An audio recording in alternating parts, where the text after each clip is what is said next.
know it's hard to imagine that there are such people, but there are such people. There are 9 million of such people. And I think they're going to respond to an agenda that is a common sense agenda that addresses, the needs of working people in this country, and the needs of people that are continuing to struggle in an economy that, the president keeps saying is doing so well. If I had to summarize the last 10 years of my town halls, it is very simple. It's people coming and saying, Michael, we're working really hard, but no matter what we do, we can't afford some combination of housing, health care, higher education, or early childhood education. We can't save. We can't live a middle-class life. We feel like our kids are going to live a more diminished life than the life that we lived, and maybe even a more diminished life than the life their grandparents lived. If I think about the families that I worked for in the Denver public schools, most of whose kids are living in poverty, what they would say is, we're killing ourselves. They're not coming to the town halls because they're working 2 and 3 jobs, but what they'd say is, we're killing ourselves, and no matter what we do, we can't get our kids out of poverty. And all of that is the anecdotal reflection of an economy that for 50 years has worked very well for the people at the very top, but not for anybody else. And that's a real danger to our democracy when you don't have economic mobility, when people don't know if they work hard they're going to be able to get ahead, when they can't save, and when they feel like they can't provide for the next generation. It tears at our democracy, and we're seeing that today. It's one of the reasons Donald Trump was elected. I don't believe Donald Trump is the cause of all of our problems. I think he's made matters much worse, that is for sure. But I think he's a symptom of that economy that hasn't worked well for a long time. And he's a symptom of some other stuff too. I don't know where you were when Barack Obama declared victory in the night that he won in the 08 election, but I remember very well where I was. I was sitting in our little rental house in Denver that we had at the time, because we were doing some work on our house. And I had my laptop open, and I was watching him in Grant Park in Chicago with Michelle Obama next to him and with their 2 daughters next to them. And I felt like we'd reached sort of a pinnacle of our civilization. And all I could think about was what this would mean for the kids in my school district. When they thought about a president, who they would think about was Barack Obama. Same for my kids who were in the Denver public schools at that time. And what I didn't foresee was the reaction that would come after that election, and my whole time in Washington basically has coincided with the rise of the Freedom Caucus. They originally called themselves the Tea Party, now the Freedom Caucus, who basically have immobilized our exercise in self-government in the name of, the sort of Sarah Palin's cartoon version of what the Founding Fathers were doing when they created this country. And as a result of their presence there, we are unable to do the basic work of governing. We can't pass an infrastructure bill. We can't even keep the government open, to say nothing of the issues that we have to confront, from immigration to climate change. And so when I hear the Vice President say, as he sometimes does, that if we just get rid of Trump, it will all go back to normal, I'm here to tell you that it wasn't normal before Trump got there, which is another reason why he went. People looked at this and they said, you know what? Nobody seems to be paying attention to what we're thinking about, and we might as well send a reality TV star to Washington, D.C. We can't make matters worse. And of course, we now know you can make matters worse, and when I meet people at home who voted for Donald Trump, and I ask them, why'd you vote for him? They very often say, because we wanted to blow the place up. And I say, congratulations, you have achieved your objective, but now what are we going to do for our kids, our grandkids? What are we going to do for America's place in the world? And I decided to run for president because I think it's critical for us to have an economy that actually, when it grows for everybody, not just the people at the very top. That we restore America's place in the world, because we have learned how quickly the world can become much more dangerous when you've got somebody leading the United States who has no idea what the importance of our symbol is to the rest of the planet, and Donald Trump just simply doesn't understand it. And I also think that it is not naive to want to have, to want to restore integrity to our government, restore integrity to the White House. You know, I would like people after this next election, when they're talking to their kids and their grandkids about the values of integrity and honesty and fair dealing and patriotism and politeness, that they can point to a photograph of the President of the United States in the newspaper and say, like that person. You know, and we don't have to tolerate this stuff. We shouldn't tolerate this stuff. And I think that we should feel not burdened because we've got this guy in the White House, but privileged that we've got an opportunity to make a change, and that we live in a country where we can make a change. And if we do the work that we need to do between now and next November, I know we're going to be able to do it. I think any Democrat, you know, can win this race, but I don't want to take a lot of chances with that. Donald Trump is going to be a real contender again, and we need to nominate somebody who can beat him, and that's why I've been in the race, and that's why I've stayed in the race.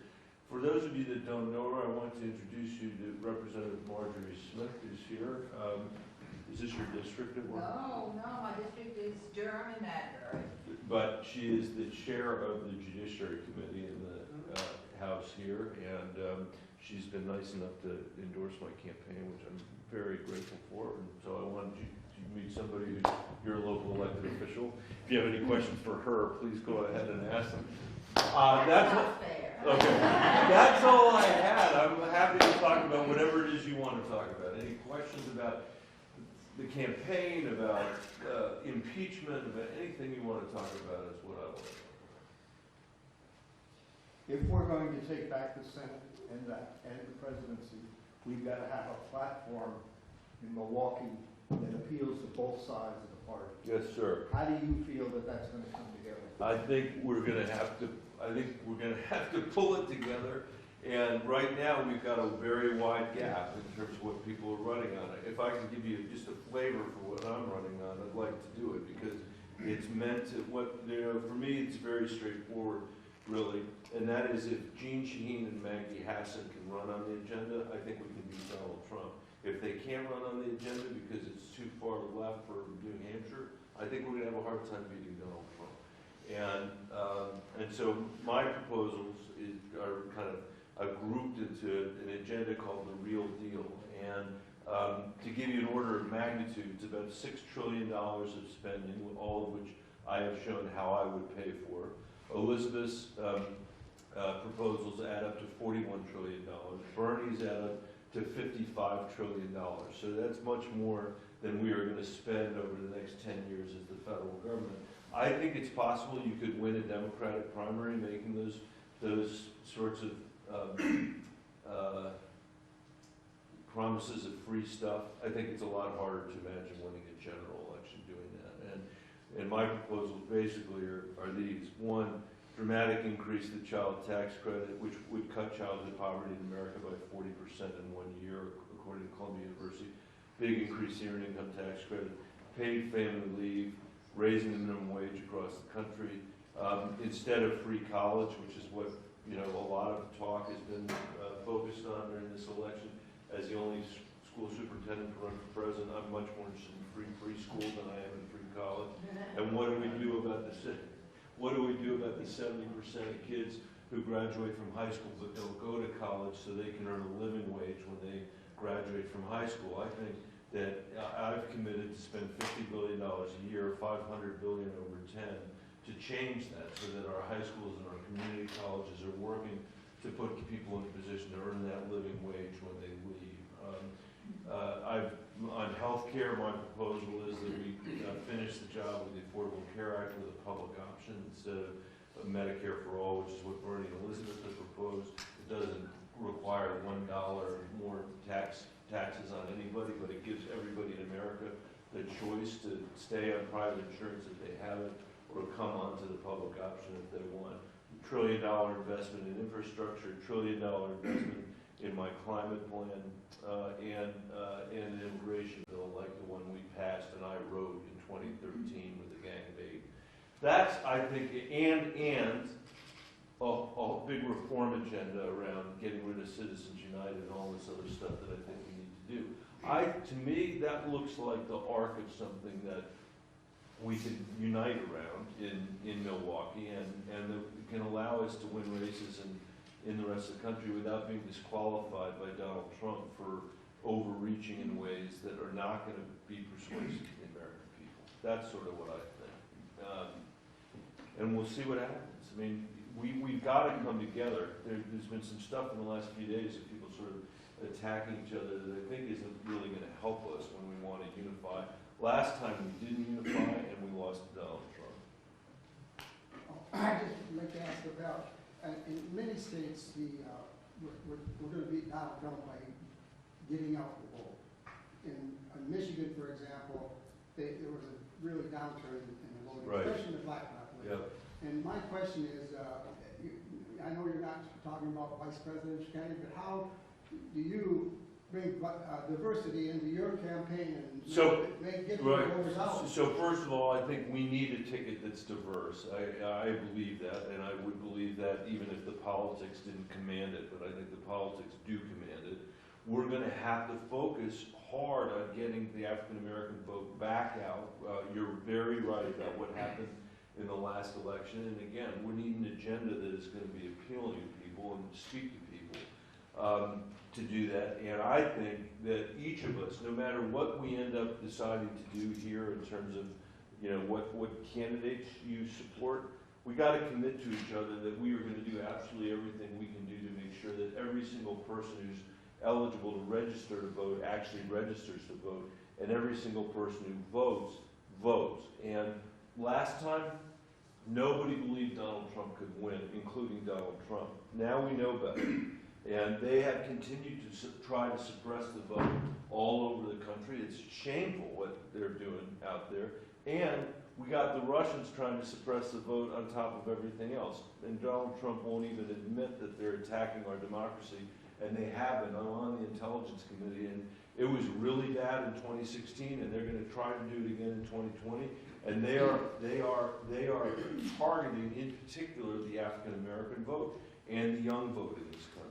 And that's why we've got to do everything we can to get people out. And we got to have the right candidates, we got to have the right agenda, and we got to have, you know, the mechanics that will allow us to turn people out. My state is the second highest voter participation state in the country. I'll tell you which the first one is because she's not here to tell. And it's Minnesota, so that's what Amy Klobuchar would tell you if she were here, and she'd tell you really quickly. But the reason why, you know, we've got such a high percentage of people voting in Colorado is we've made it really easy for people to vote. We don't have any fraud, but we do have a mail ballot that goes out to everybody, that whether they voted in the last election or not, and then you've got 3 weeks to send it back, and you've got polling places you can drop it off, and all kinds of other things. And so I think we should be fighting for those kind of laws around the country as well. Yeah, yes. Senator, thank you for coming Thank today. you for having me. Thank you for your work in the Senate. My name is Mark Boyd. I live in Bow, New Hampshire. I'm a volunteer for AARP New Hampshire. And my question is, prices for brand name drugs, widely used by people aged 50 plus, increased by an average of 8.4% in 2017. Because of increased prescription drug prices, many seniors are forced to choose between filling a prescription and buying groceries. Many of these same seniors have chronic conditions, meaning they are facing these high costs and impossible decisions for the rest of their lives.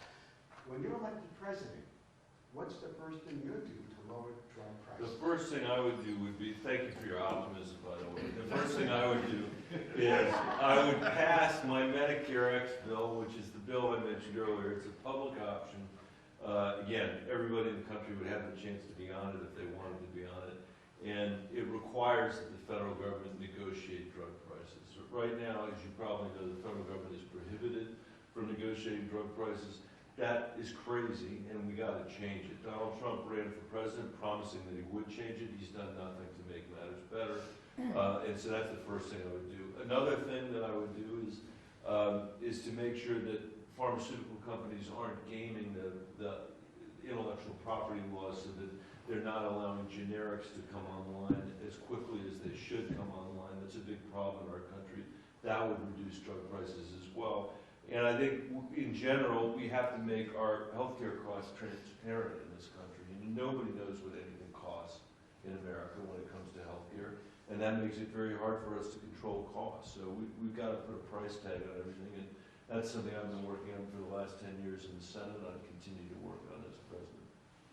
So that's Can I follow that up? Sure. Do you have a position on purchasing drugs from another country, like Canada? Yeah, I do. I just think it's not a tenable solution to the problem, because if we all of a sudden passed a law that said we can purchase drugs from Canada, then Canada would change its laws, because Canada's laws are based, and the deals they've cut with the pharmaceutical companies are based on Canada being the population that's getting the drugs, not the U.S.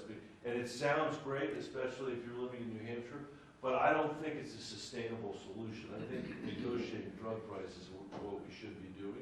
There is no reason that, as you said, that seniors in this country ought to have to make the decision between eating and getting pharmaceuticals, and yet we're the only country in the industrialized world that has to do that. There's no reason seniors should be able to have to buy their drugs from other countries. They ought to be able to buy them here and pay a price that's equal to what people pay in other countries. That's what I think we should do. Thank you. Thanks. Thank you. Is there a non-male question? Yes. I'll throw it out there. So my name is Julie, and my husband and I are here from Durham, so nice to see you, Marjorie. I'm an independent voter. I'm undecided, even though Thank we're you for just a voting. week out. Just a week out, pretty much. My main issue is the environment, so I'd like to hear your policy and where you stand on that. Great, thank you. I want to destroy the environment. No, I'm just kidding. I know, I'm just kidding. Look, I think there are many, many issues that the next generation of Americans has reason to be mad at my generation of Americans. And there's a long list. Our failure to invest in our infrastructure, the debt that we put on the balance sheet of this country.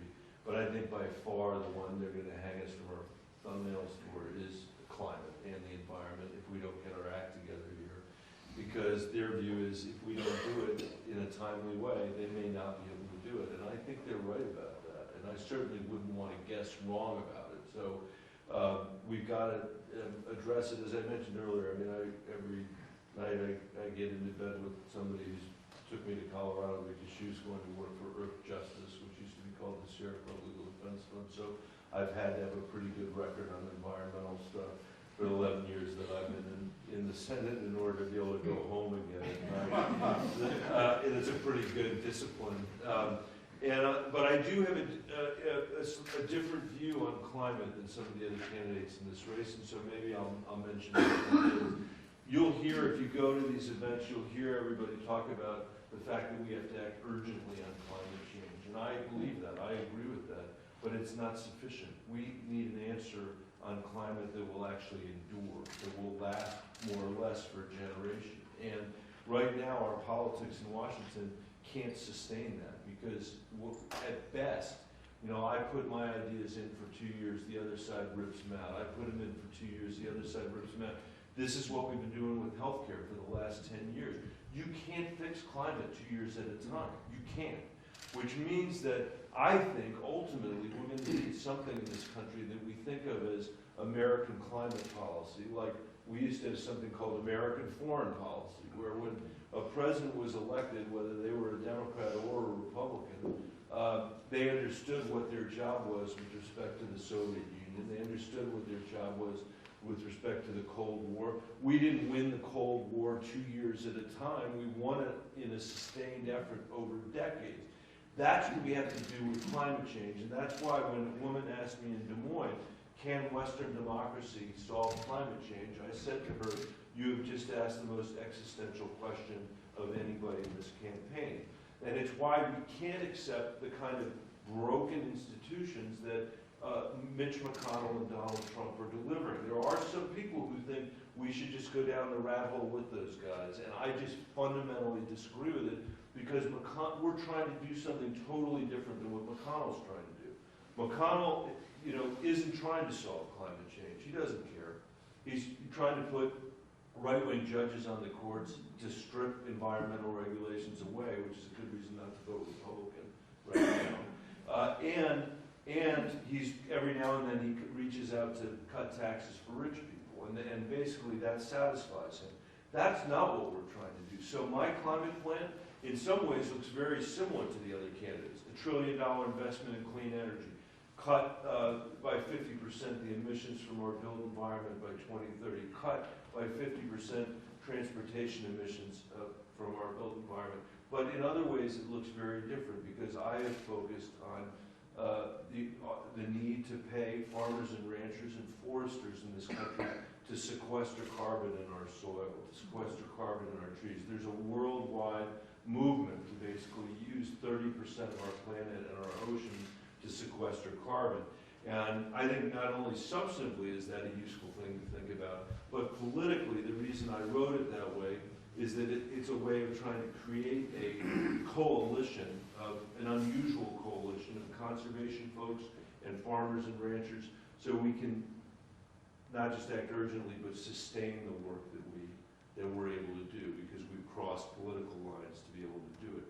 It won't be easy. It won't be easy. And some people say to me when they hear me say this, they say, well, you're so naive. You're never going to get McConnell to agree. You're never going to get the Freedom Caucus to agree. And my point is, what's naive is to believe we can do what we've been doing the last 10 years and never address climate. What we have to do is build a constituency for change out in the country that we can then use to close over a broken Washington, D.C. That at least is my theory of the case. And this is very high on my list of priorities. The first plan I put out was not an education plan, it wasn't an economic plan, it was a climate plan, because I think it's that existential an issue. Does that help? So is that something you're going to deal with right away?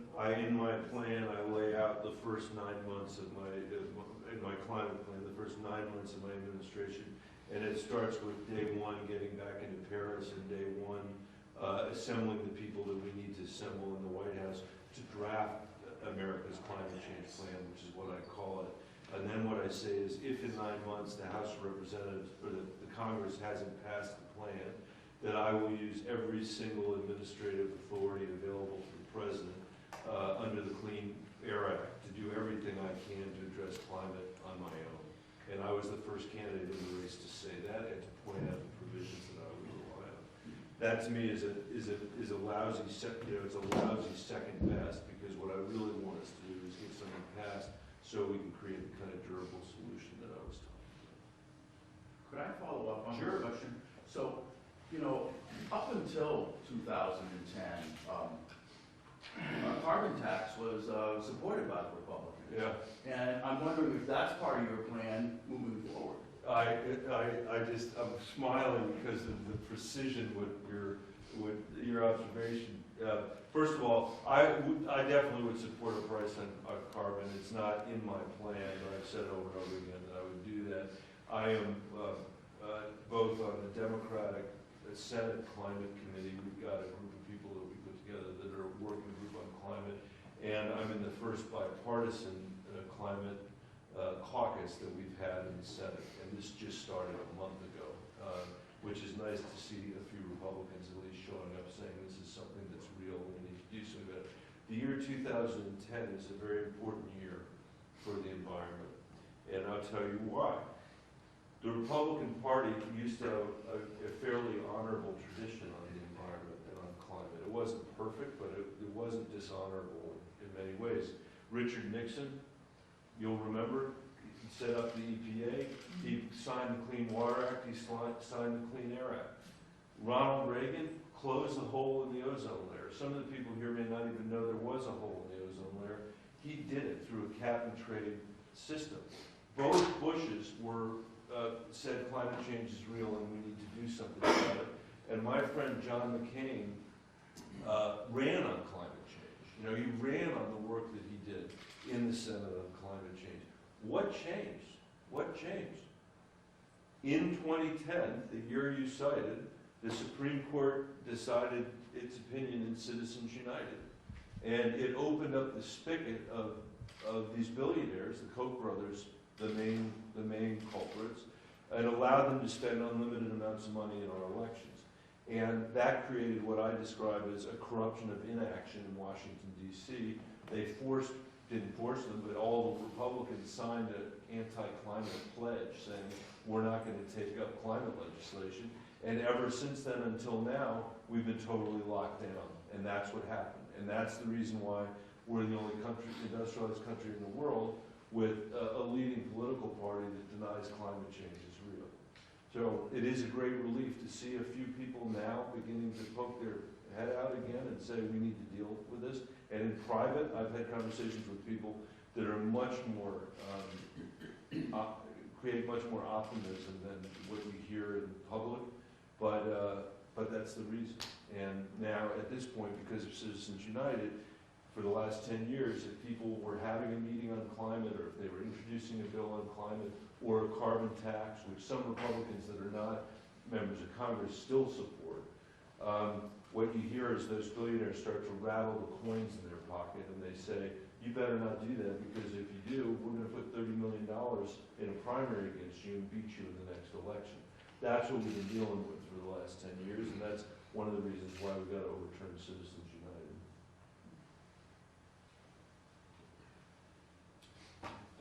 So I'm 20.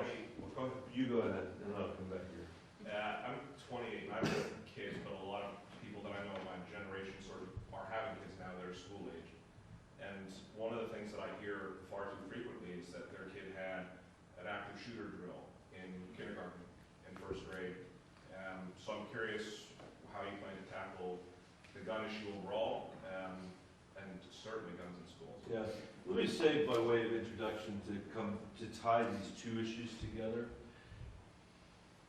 I've often said on the campaign trail that I would never want anybody I know to be as cynical as Mitch McConnell is, certainly not after what we've seen over the last 2 weeks with this impeachment trial. But we have to be as strategic as he is, and we have not been on climate, on the environment, on guns. We just have not, on judges, we just have not been as strategic as he's been over the last 10 years, and I'm tired of losing to these guys. You know, we have a climate denier in the White House. He's the first climate denier in the White House, and he should be the last climate denier in the White House. And I mean that on moral terms, but I also mean it on political terms. We should never have lost to him. It should be disqualifying. And so ask yourself, why did he win on this issue? He won because he disqualified the Democrats on the economy. And he said, if you deal with climate change, we'll destroy the economy. If we ignore climate change, the economy is going to degrade. That's the argument he made, and that's the argument he is still making. And we can't lose that economic argument to Donald Trump again. We can't, which is another reason why I've approached the climate issues the way that I have. We should never compromise with the science. We should never, I would never do it. But we need to have an agenda that can actually win in these states where he's convinced people that we're against the economy. And I think we can do that. I really do. My kids are a little younger than you, so they are 20. One just had a birthday. They're 20, 19, and 15, all girls. Actually, one goes to Bowdoin College. I just tried to call her because I realized she's 62 miles from here, but she didn't answer because it's Sunday at 11. So I should have known better. It was 10:30. But my oldest daughter, Caroline, was born the year after Columbine, the shooting at Columbine High School, which was one of the first high school shootings, and that was in my state of Colorado. And my three daughters have grown up worried about all the stuff you talked about, you know, the active shooter drills. I worried about a lot when I was superintendent of Denver Public Schools. And they've had to grow up in a context that we didn't have, at least I didn't have to grow up in, that I think is deeply unfair. And it's deeply unfair in part because Washington has done nothing in 20 years to address this issue, literally nothing. Caroline's lucky because she and her sisters live in a state that actually has done something. And my state, the state of Colorado, is a Western state. We are a Second Amendment state. Yet after Columbine, we passed the very same background checks that Nancy Pelosi has passed out of the House that Mitch McConnell will not take to the Senate floor. You know, after the shooting in Aurora, when we had this terrible shooting with a guy who showed up with a magazine round that had 100 magazine that had 100 rounds in it.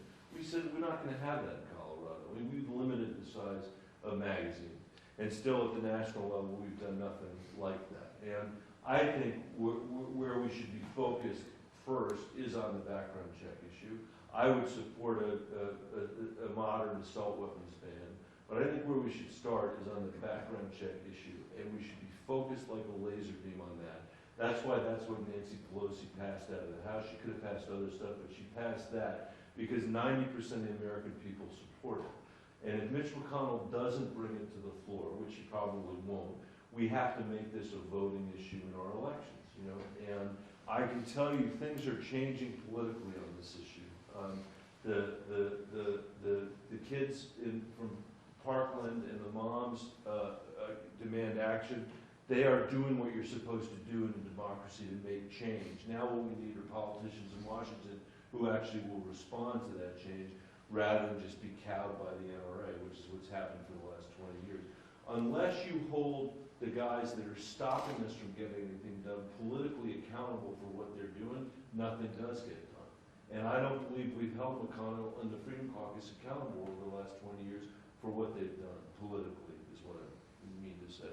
And we have to do that. And we've got to be strategic. We've got to run races in purple states where it's tough to win. And I think we should actually be trying to win in the Commonwealth of Kentucky this year. Because Kentucky should know, they need to know that there's one guy in America that has the job to put that background gun legislation on the floor, background check list, and that's Mitch McConnell. And the people of Kentucky ought to want to know where the senators are going to vote. I'd love to see who's going to vote against that. The same thing with the election protection legislation, where, you know, we're trying to protect ourselves from the Russians so they can't do what they did again in 2016. McConnell won't take that to the floor either. And I think, you know, his numbers are terrible in Kentucky as it is. I think it's possible we could beat him on these issues. Student debt, any thoughts on There's- escalating yeah. defaults?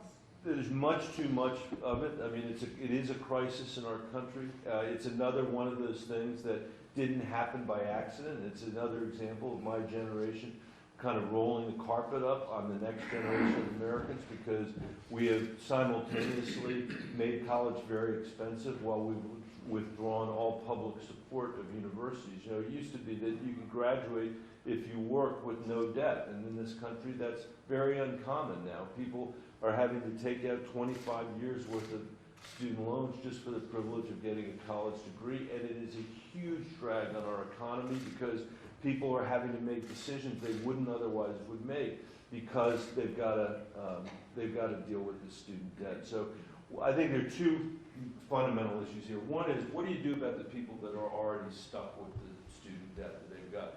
Bernie's plan is just to forgive that debt. I don't think that that's a plausible plan, but I think we can reduce dramatically what people have to pay on their debt by using the balance sheet of the federal government to stand behind the borrowers.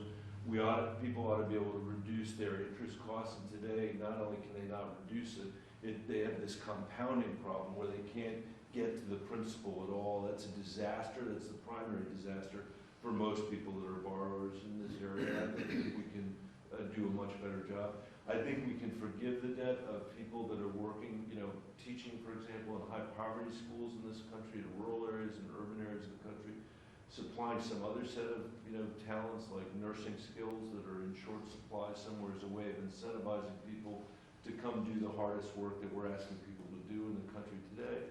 And then on a going forward basis, we got to make college less expensive. That is the reason why people have to take out all this debt. And in part because of the way the student loan program has worked, every year when a university raises its rates, we've just lent into that. So it's gone up 3% this year, we'll lend into that. 4% next year, we'll lend into that.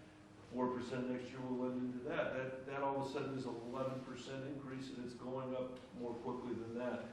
I think we can use the student loan program to incentivize universities to reduce their costs. And if I were elected president, I'd pull all 50 governors together and the presidents of these universities and say to them, like on the drug issue, this is completely unsustainable. And you're not entitled to hurt our economy the way you're hurting our economy, just like the pharmaceutical people are not entitled to hurt our economy the way they're hurting our economy.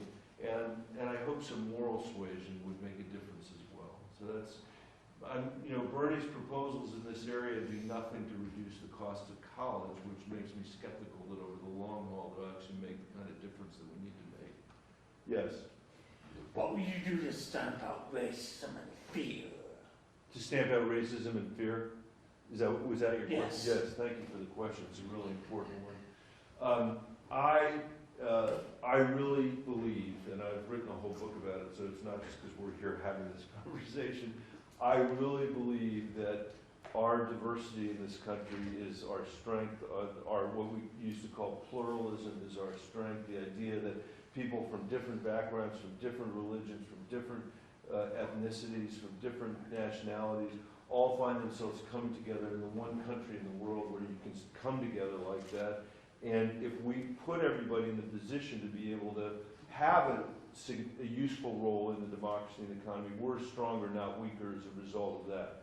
And that's why I went to be the superintendent of the Denver Public Schools, because I think when we're living in a country where our education system is actually reinforcing the income inequality that we have, rather than liberating people from it, we are, as we are today, we're failing the promise of America, and we're failing the promise of our democracy. When we have politicians who run on racial divisions and inciting, violence and anti-immigrants behaviors, it only makes matters worse as well. So I think this is a big reason why we need to beat Donald Trump, because in my view, he represents the worst of who we are, not the best of who we are. And if I were elected president, I would have to go back to another question, the most diverse administration that we could possibly pull together, and make sure that we were enforcing every single statute that there is to combat the hate that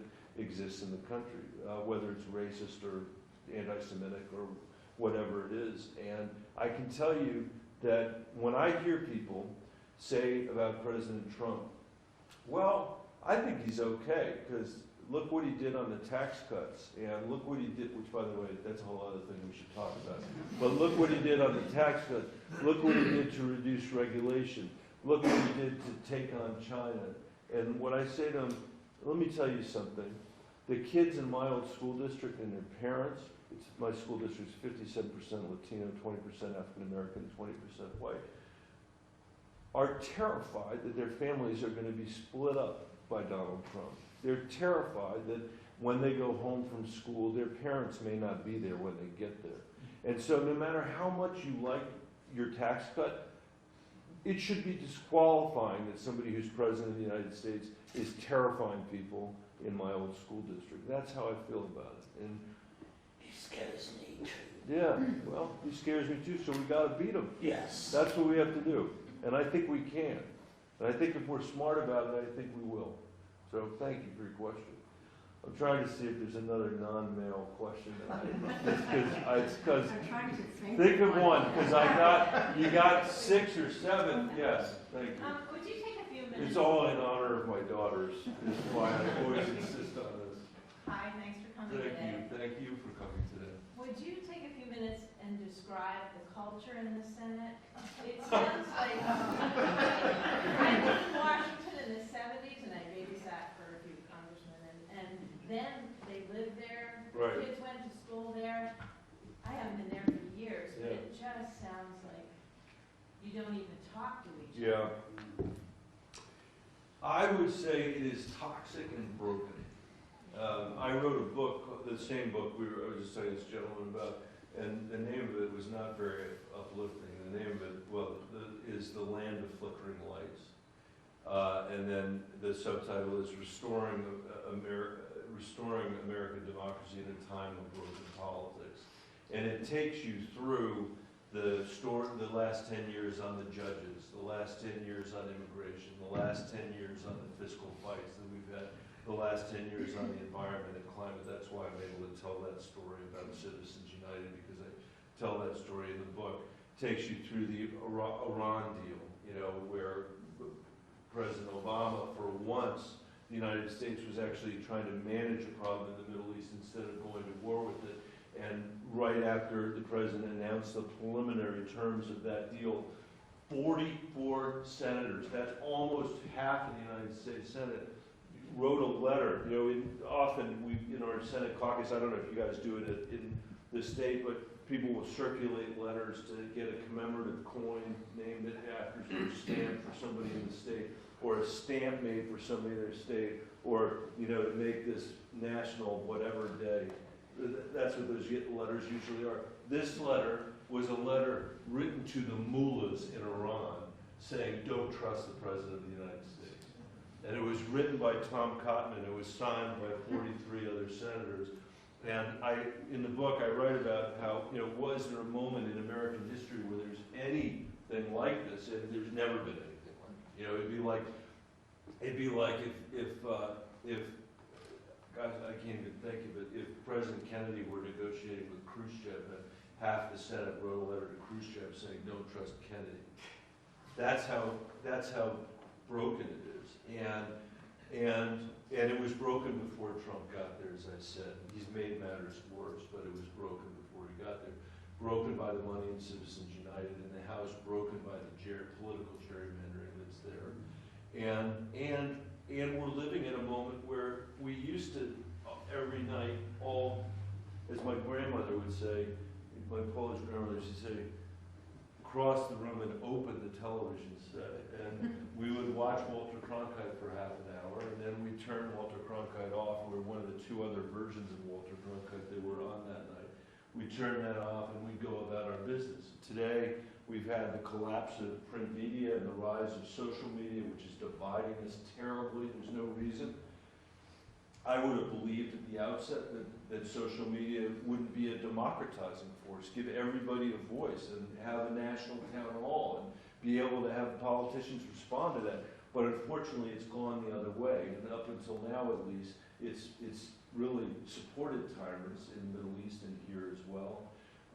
And that's the thing that's afflicting us. The cable television channels at night aren't helping us either because it creates more division as well. And in the midst of this are a bunch of politicians who perfected the practice of accomplishing nothing, but then going home and blaming the other side for their lack of achievement. And I think we need to expect a lot more of our elected leadership in Washington, D.C.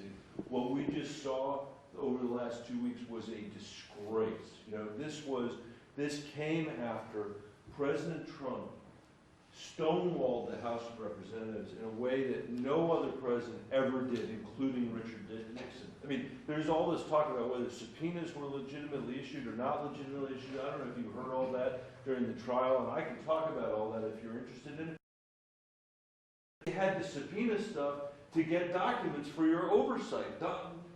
Nixon didn't insist on that. Nixon said, go testify. He may have said, go testify and lie, but he said, go testify. And we got to the bottom of it. In this case, nothing, not a document, not a witness.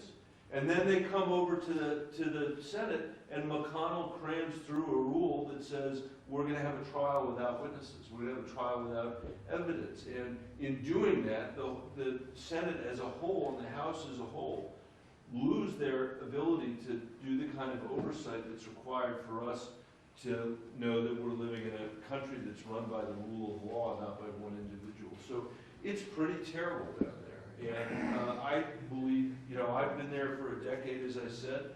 I've been in the middle of a number of bipartisan successes down there. The immigration bill in 2013 that got killed in the House of Representatives by the stupid Hastert rule that's named after, you know, a guy who's in prison, and allowed it's incredible, you can't make it up. And it allowed the Freedom Caucus to have a veto on our democracy and prevented us from passing the immigration bill that would have solved so many of the problems that we're now dealing with politically. The reform of the Food and Drug Administration, I've worked with Richard Burr, a Republican from North Carolina, and because of the work we've done together, more than 150 new cancer drugs have been made available over the past several years.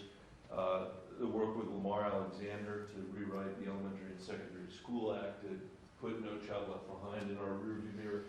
So I've been there long enough to know how to get some things done, but also why the most important stuff doesn't get done. And my view is that we need to put somebody in the presidency who actually understands the nature of the corruption in Washington, has thought hard about how to deal with it, and thought hard about how to overcome it. And I have, I think, in ways that other people in the race have not thought about it or don't have the experience to deal with it. I've got Tom Steyer in my living room. I felt like there was somebody here. No? Okay, I'll come back to you in a second. Yeah. I've got Tom Steyer in my living room more than I'd like right now. Yeah. He is espousing. You got Tom Steyer in your living room more than I would like. I didn't tell you, well, term limits, he espouses term limits, what they do in term limits. Yeah, I don't actually agree. I'll tell you why. We have had massive turnover in the Senate since I've been there. This is another issue that we have. So when I got there, I was 99th. I also was the youngest member of the United States Senate for 10 minutes, and then Kirsten Gillibrand showed up and took it away from me, and she was 100. And I am now, I think I am 40th. That is light speed to go from 99th to 40th in 10 years. I mean, John Kerry, it took him, I think, 18 years to go from the bottom half to the top half. And it's because we've had massive turnover. And we do have people, there are people that, it's true, that is definitely true, and some are good at their job, and some are less good at their job. And we got a lot of people that are new, and we have no middle management. There's no middle management left in the place, and that is very challenging because it means that it's a hard place to figure out. It's very hard to figure out how it works. It took me about the whole first term to figure it out, and I'm not the dumbest person there, but so others may take a little bit longer, but but my basic objection to term limits is if you don't put term limits on the lobbyists, it's only going to make the lobbyists more dominant and more controlling. And you might say, well, geez, they seem pretty controlling as it is. And I'd say, yeah, we can reform that. We can, make them less controlling. But if all the institutional knowledge is in the lobbyists, especially when we're losing newspapers the way we're losing newspapers, we're going to have a real problem. When Chris Dodd went down there, he was from Connecticut, went down there years ago as a senator, there were 25 reporters from the little state of Connecticut covering it. Today there's one. Today we have one from Colorado as well. So those are the kind of challenges we face. Now here's the stuff I do think we should do.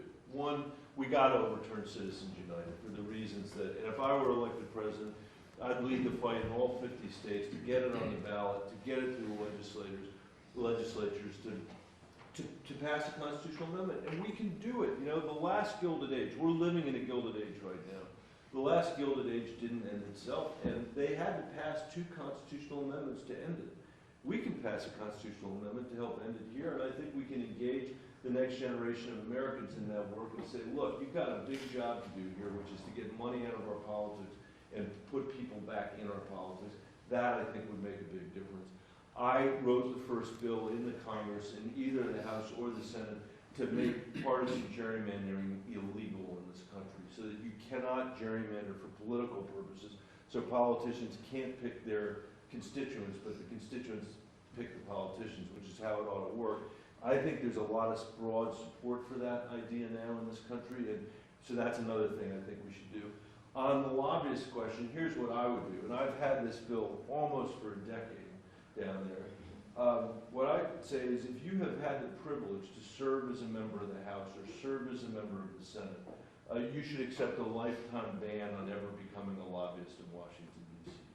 Today, over half the people that leave the Congress and don't retire become lobbyists in Washington, D.C. So, to me, that sends a terrible message to the American people about why we're there, what we're doing there, and we can fix that. And I think if we pass that in the first week of a new presidency, it would be amazing to see what the American people would, how they would respond and say, you know what, thank God somebody's finally listening to us on this issue. And by the way, if Tom gets what he wants without that law passed, what you're going to end up with is a whole bunch of term-limited senators becoming lobbyists in Washington DC, which is probably the last thing that anybody really wants. But it's a perfect unintended consequence if you haven't spent time there and you don't really understand it. You might not think that. Thank Thank you. Let me take a few more. Sir? Well, just real quick, No, you're fine. I'll be quicker in my answers. on the ranked choice voting. Yes. Open primaries. Mhm. Views on that. Yeah, I think they're both very useful reforms.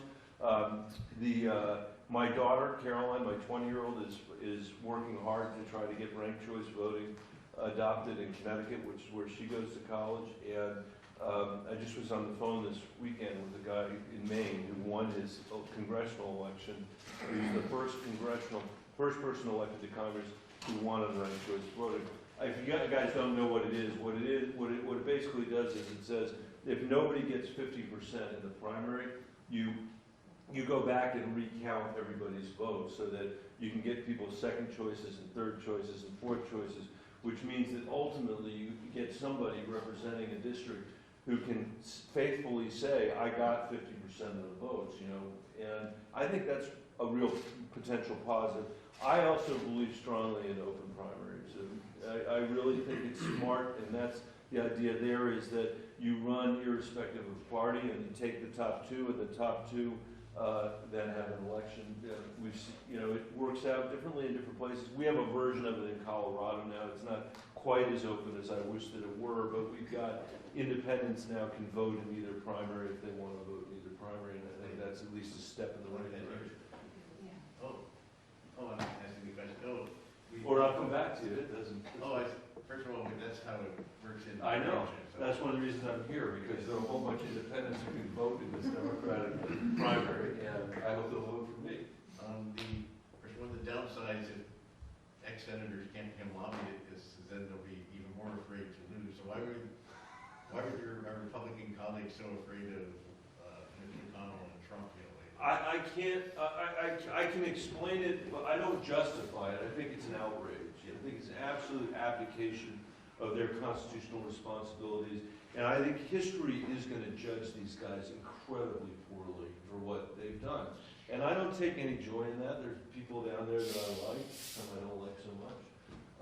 But it's really, really disappointing. I mean, it is to sit there on the floor and to hear people say, well, what he did was bad, but maybe it's not impeachable, or maybe what he did was bad and impeachable, but I don't want to divide the country, so I'm not going to vote to impeach him, or here's my favorite, or it's all partisan, and it's too partisan. When to impeach him, you actually would need a bipartisan vote in the Senate to do it. It would make it more bipartisan, not more partisan, if they had been willing to do it. And they're terrified of him. They're terrified of him. I don't know I keep saying this, I never get a nodding head, but do any of you remember the show Ultraman? No. It's the only show. It's hopeless. I'm never going to mention it again.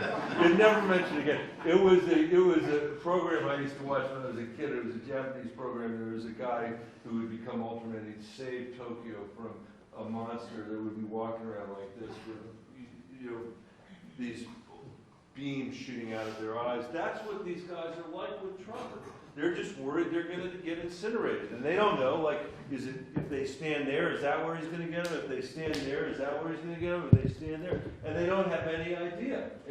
And what they also know is no matter how crazy it is, whatever the position is, that Fox News is going to back them up 24 hours a day, 7 days a week. And that's something we're all going to have to overcome as a country. If I were elected president, I would spend as much time, probably more time, in red parts of the country than I did in blue parts of the country. That's where I would go to propose my legislation to reverse Trump's tax bill, for example. If I were going to do that, I would take that to one of the most rural, reddest places in our country, and I'd say to the farmers and ranchers there, please bring your calculators, because I'm going to bring my calculator, and unlike some of those people that are running for president, I'm numerate, and we're going to sit there and we're going to go through this math, and you guys are numerate too, because if you're a successful farmer or a successful rancher, you need to be numerate. And we're going to see what this tax bill does for you. compared to what Donald Trump lied about with his tax bill. And we're inviting Hannity and all those guys to come too.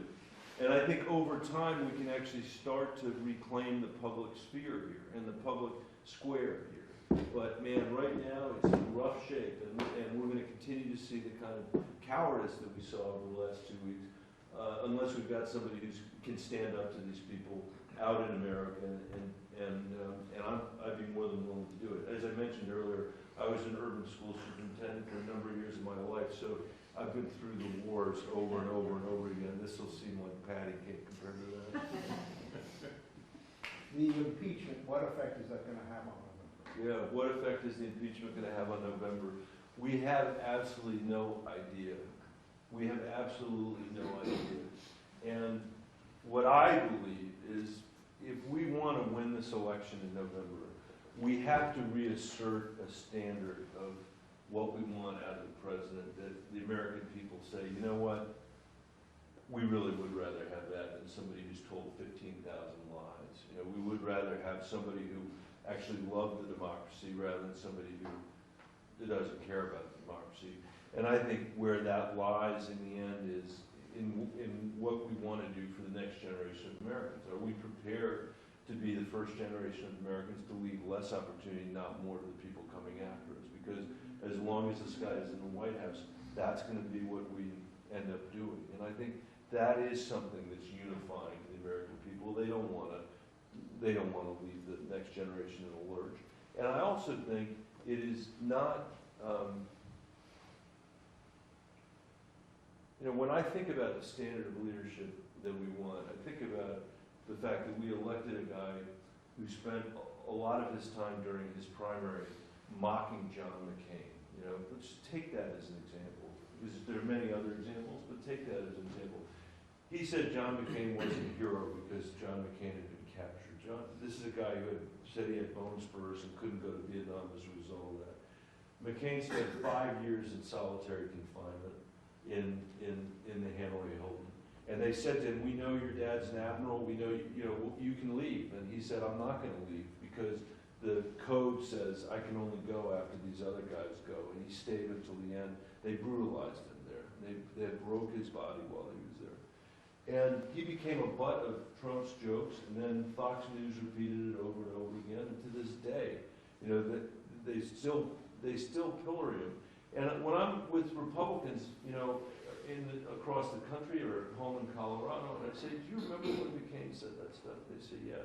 And I say, what went wrong with us? Because if any one of our kids said that, we'd wash their mouth out with soap. And then somebody always says, we don't do that anymore, Michael.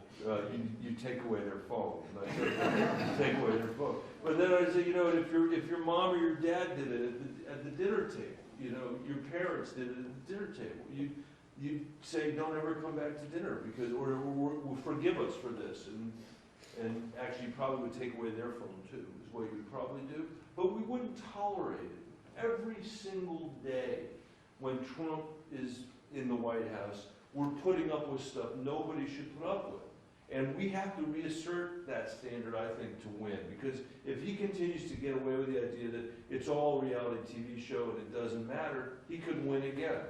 But the moment people start to think about, you know, things like this, if I haven't even followed it this weekend, although I guess I just read some of his crazy tweets from this weekend.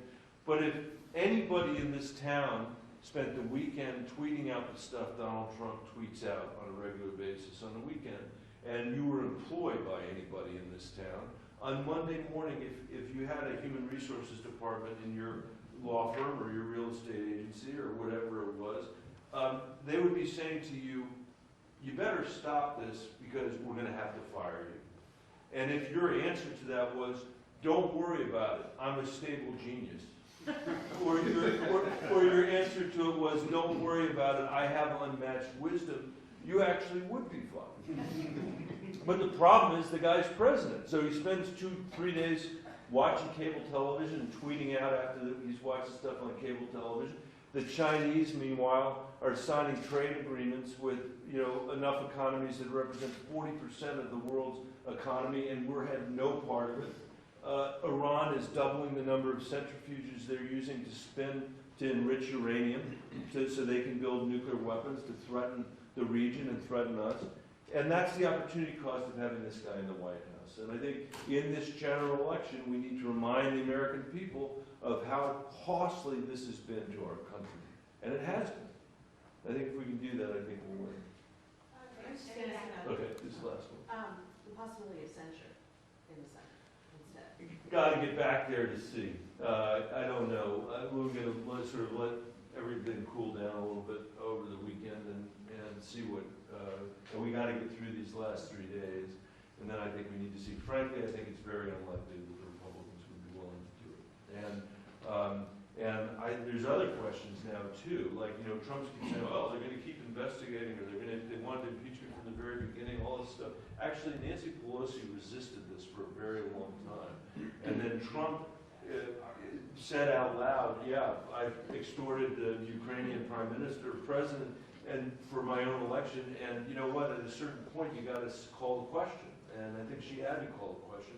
But now we have some interesting issues in front of us, like you got John Bolton wandering around out there saying, he told me to do it, and you got evidence now from the Department of Justice emails that are coming out, strangely enough, the day after this all happened. And that evidence is all going to accumulate, and there's going to have to be a place in Congress where we start to deal with it again, I think, in some manner. So this isn't over, I would say. But I believe at this point that the most important thing is to make sure he's a one-term president, and I think that's what we need to do. Is there anybody else in the back? Did you? I think that's it. I gotta go. Okay. Thank you.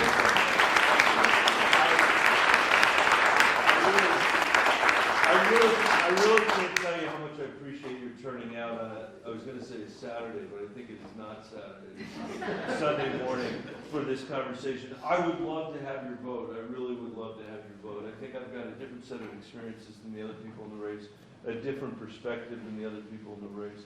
And I had said at the very outset that I was going to be here when you guys started to make up your mind. And as somebody said today, well, we're not even sure our minds are made up. That's right. You're right. I mean, New Hampshire, I think New Hampshire knows less today what to do than you did 6 months ago or a year ago.